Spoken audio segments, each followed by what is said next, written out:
छुट्टै तर जेल भन्ने कुरा पनि छुट्टै हो नि त अब जेलमा त अब आफूले नबिगारेसम्म त लान्न अनि त्यहाँबाट मैले के सोचेँ भने अब म यो जेलभित्र अब यो भित्र सबै जस्तै हामी यो भित्र छ अब तपाईँ त भित्र आउनु त पाउँदैन नि त म कस्तो ठाउँमा बसेछ भने तपाईँलाई थाहा छैन यो भित्र चाहिँ नराम्रो काम गर्ने मान्छेहरू बदमासहरू बस्छ अरे भन्ने कुरो त थाहा छ नि तर त्यो ठाउँ कस्तो रहेछ भन्ने चाहिँ अनुभव पाएको थिएँ तर छोरा मान्छे भएर जेल पनि जानुपर्छ भन्ने एउटा मेरो सोचाइ हो क्या आफूले गल्ती गरेको छैन कसरी जाने होला त्यो भित्र कस्तो ठाउँमा बस्ने होला भन्ने मैले एकदम अनुमान गरेँ गर्दाखेरि एकचोटि म फेरि तास पनि खेल्छु कति हारियो त अहिले म त्यस्तो हार्ने जित्ने भनेको र जुवाको कुरा गर्ने हो जुवा खेलेर पुलिसले समाए त्यसलाई अनि त्यसपछि लयो चौकी रामबजार लयो भनेपछि तपाईँ पोखरै खेल्नु भएको थियो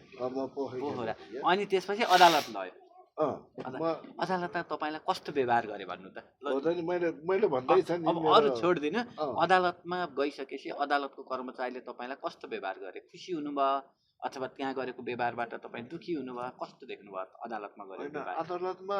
चाहिँ हामी त अब त्यो अदालतको मान्छे त चिनेन नि त त्यहाँ गएपछि तपाईँको चाहिँ उहाँको त्यो के भन्छ अरे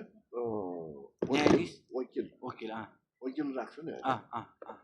सबै कुरा चाहिँ वकिलमाथि भर पर्दो रहेछ तपाईँको अदालतमा यता चाहिँ फेरि भन्नाले चौकीमा तपाईँको सबै पुलिसको हक लाग्दो रहेछ अदालतमा वकिलको हक लाग्ने चौकीमा चाहिँ पुलिसको हक लाग्ने मैले अनुमान गर्दाखेरि अब हामी त अब मैले अनुभव गरेको कुरा के सर अनि त्यहाँबाट म रामबजार चौकीमा एक रात बस्यो अनि हामी 9 जना थियो अनि त्यहाँबाट हामी गैरपाटन लयो माथि के गैरपाटन लगाएपछि हामी सबै मभन्दा एजेडको मान्छे थियो म मात्रै ठिटा भन्नाले उमेर सबभन्दा सानो म सब एकदम ठुल्ठुलो पदको मान्छे थियो ठुल्ठुलो भन्नाले लामा त्यो तपाईँहरूको यो जातमा त लामा भनेको सबभन्दा ठुलो जात भन्ने लामा चिब भन्छ नि त लामा त जात मात्रै हो यो रामघाटमा बसेको शिर लामाको बाबा त्यस्तो छ लामा चिब भयो लाउरेहरू भयो होइन अब यो इन्डियाको सुब्दारहरू क्या क्याप्टनहरू सबै उहाँलाई दियो क्या अनि गएर बाटो पनि लयो अब 2 दिन भयो अब छोड्छ भन्ने फेरि म्याथ थप्दै ल्याउँदै गर्ने क्या ल्याएपछि म्याथ थप्न त अदालत ल्यायो होला नि ल्याएन हुँदैन नि ल्यायो नि त उहाँ लाँदै ल्याउँदै गर्ने अदालतमा जानुभयो आउनुभयो त्यो कुरा भन्दा नि तपाईँलाई अदालतमा गइसकेपछि अदालतमा गर्ने जुन व्यवहार हुन्छ नि न्यायाधीशको अगाडि तपाईँसँग बयान लिने काम भयो हो त्यो बेला अदालतको कर्मचारीले गरेको व्यवहार कस्तो थियो तपाईँलाई त्यो त हामी त कर्मचारीले हामीले अब त्यो वास्तै भएन को कर्मचारीले लियो कि वकिलले लियो कि थाहै भएन होइन वकिलले लिएको क्या खानु तपाईँको बयान वकिलले लियो सिडिओले लिएको हो क्या तपाईँ त्यति बेला यता सार्वजनिक केसमा उता जानुभयो अदालत जानु भएन पटक्कै भएको भए जानुहुन्थ्यो पटक्कै थिएन त्यो भएर जानुभयो सिडिओले लियो क्या अनि यता चाहिँ मैले भन्न खोजेको तपाईँ अदालत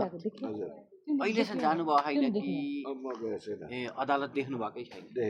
है मैले त्यहाँसम्म पुग्यो सिडिओको सम्म गयो जुवाको त्यतै हुन्छ सिडिओमै हुने भएर सिडिओमा जानुभयो